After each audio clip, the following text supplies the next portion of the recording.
Can you tell us what you learned today? Well, we can't say too much because it's an ongoing investigation, but the family got good news and it's going in the right direction, and these investigators seem like they're determined to find out what was behind it and who was behind it. That's the guarantees that they've come and give us. We discovered later why the families were so pleased. The assault rifle used in the shooting, the one supposedly disposed of by police, has been found. And the investigation has now expanded. Panorama can reveal that the police ombudsman has now linked 9 other murders to the bookmakers' shootings. Collusion is alleged in all these cases.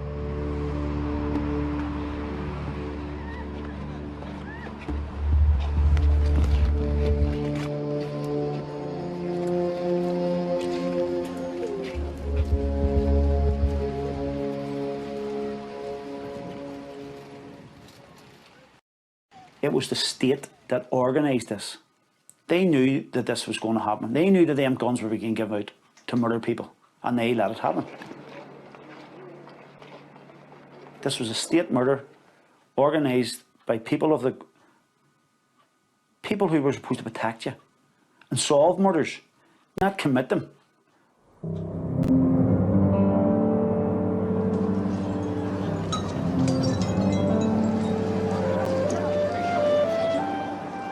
Almost from the start of the Troubles, the Catholic community has claimed that the state was colluding with Protestant paramilitaries in the war on the IRA.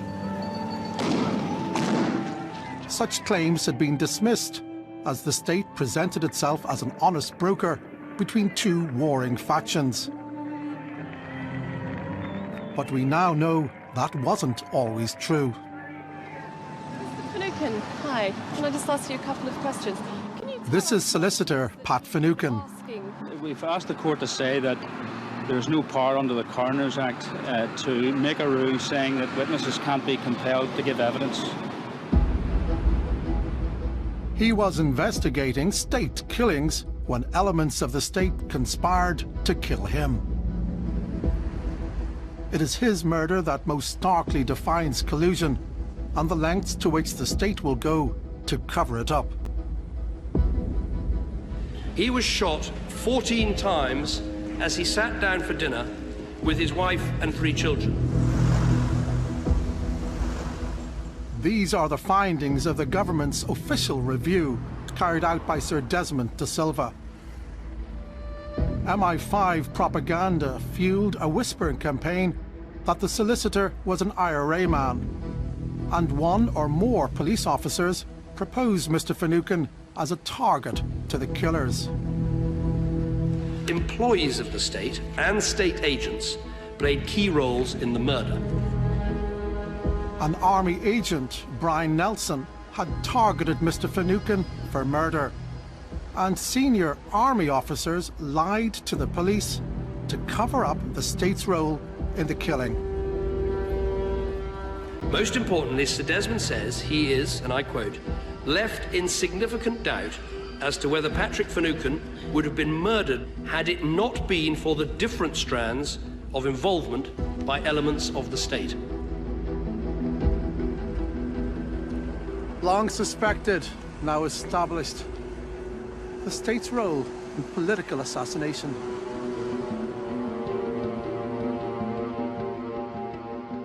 John Finucane was 8 years old when he witnessed his father's murder. My father was quite a prominent defence solicitor in Northern Ireland at that time. We certainly feel that because of his success that he became a thorn, essentially, in the British government's side because he effectively used the law against them. The government says lessons have been learned. But despite all the admitted wrongdoing by the state, no action will be taken against those responsible. The government says it is too late, as many are now retired. The government have accepted that they colluded in the murder of my father, and not one person has been made accountable for that, save for the man who admitted that he was in the house that night. But as we have said long ago, we are not interested in who pulled the trigger, we are interested in who pulled the strings. The family insist that only an independent public inquiry will expose the full truth of collusion.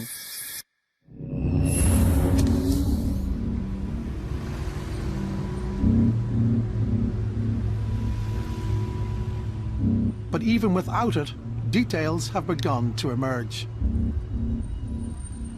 One investigation discovered how police were running and protecting a slew of agents in one loyalist murder gang in North Belfast.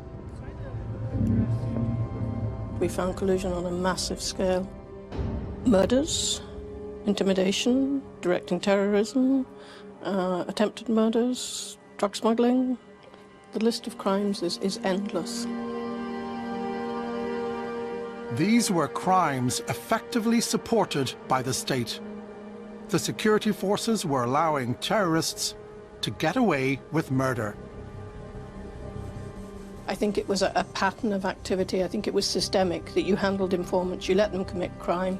The normal rules for dealing with informants, the authorities had decided they did not apply to the terrorist situation. There was impunity, really, for these people to go on committing their crimes. To committing murder, impunity to kill. Including murder, yeah. Many of them were killers, and some of them were serial killers.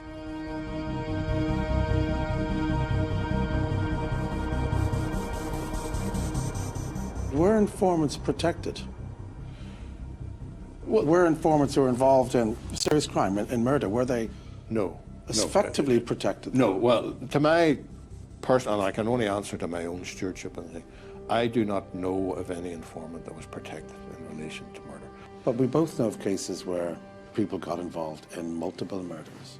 People were involved in one murder, then another murder, then another murder, and all the while they're being paid by the state. Those cases need to be, as it were, in detail examined and taken before the court.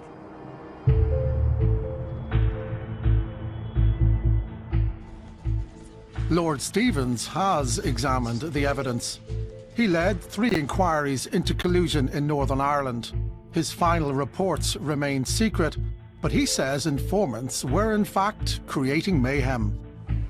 There was the RUC, MI5, the Army doing different things. And when you talk about intelligence, of the 210 people we arrested, only 3 weren't agents. It's a remarkable public statement from one of Britain's most experienced policemen.